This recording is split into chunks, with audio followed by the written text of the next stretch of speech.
Well, today I wanted to talk about the Socratic problem, which is something that everyone who reads Plato or writes about Plato should be aware of.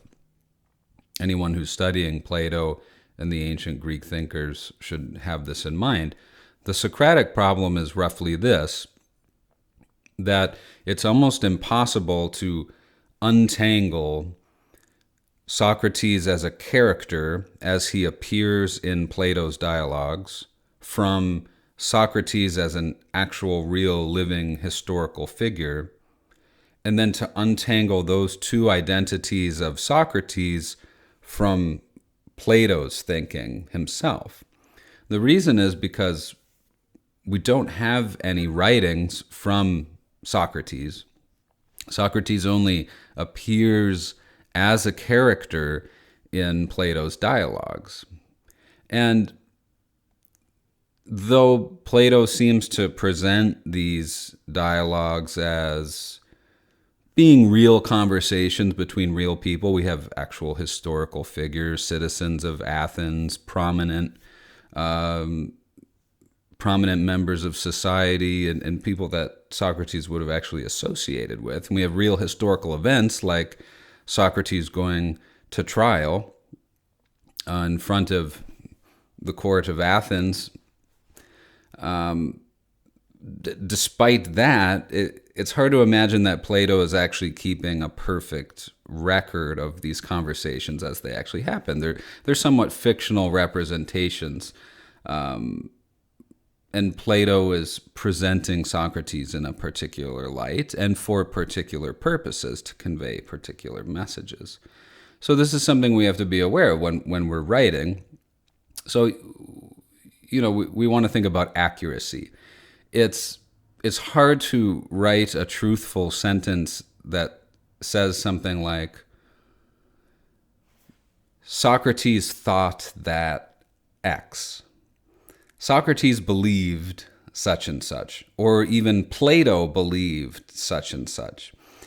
It's really hard to accurately say anything like that. It's more accurate to write something like, Plato has Socrates tell us, and then insert your quotation. So using something very accurate as a signal phrase is a scholarly and academically appropriate way to write about Plato and Socrates. Again, because Socrates only appears as a character in Plato's dialogues, and it's not hard to imagine that they're not real historical archival records. Now, it gets a little tricky, and there's exceptions here, because we do have a general sense of Plato's philosophy and Plato's perspective on rhetoric, but we have to deeply read the Platonic dialogues, and many of them, in order to sort of cross-reference Plato's ideas across dialogues. So, for example, in Plato's Phaedrus, if you just read the first two speeches of the dialogues, the first speech that Phaedrus gives, he's reading from a scroll that Lysias has, or Socrates' first speech, you'll have a mistaken idea of the central arguments of the piece. Because we get in Socrates' second speech, we get a major reversal of those points. And by the end of the dialogue, you actually have this little joke where Socrates says to Phaedrus, go tell Lysias how wrong he was about everything. And so we often have these types of reversals. But if you look for the key passages, for example, in Phaedrus, you have the allegory of the chariot, or you have Socrates giving this proof of the four types of divine madness, explaining how madness is a gift from the gods, or the central theme on the limitations of writing. You can start to get closer, it seems, to what Plato may have thought and may have wished to have communicated to us. Again, there's a bit of a stretch there, right? We'll never know for certain what Plato thought or what his intentions were. So we have to couch all of that carefully and academically. And the other thing I mentioned was like cross-referencing across dialogues. For example, we see Plato's ideal forms cropping up in multiple different places in his writing. That gives us an indication that he seemed to have cared about that idea, right? That seemed to have been something that was core, central to his way of perceiving the universe. And then, of course, we also have Aristotle, who flips some of those ideas around. So we have this historical trajectory of that idea that's carried through into Plato's disciple, Aristotle.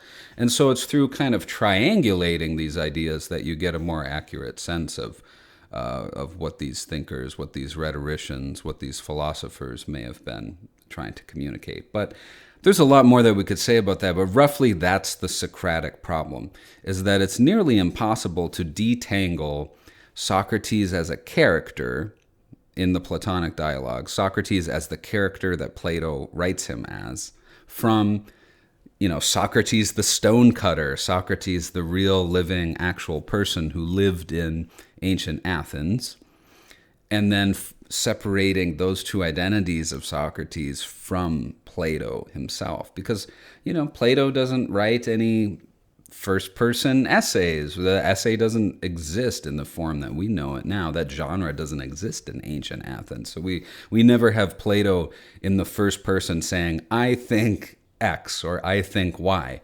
We instead have to dig deeply and richly into these texts to understand their core ideas, sometimes looking for, or when possible, reading into the key themes and major ideas and sort of separating out the build-up and exposition to those key places, and then also looking at multiple different texts and also the social, cultural, political, economic, etc., contexts within which these texts were written.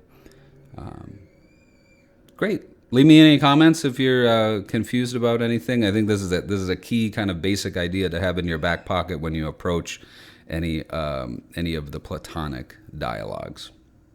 Have a good one.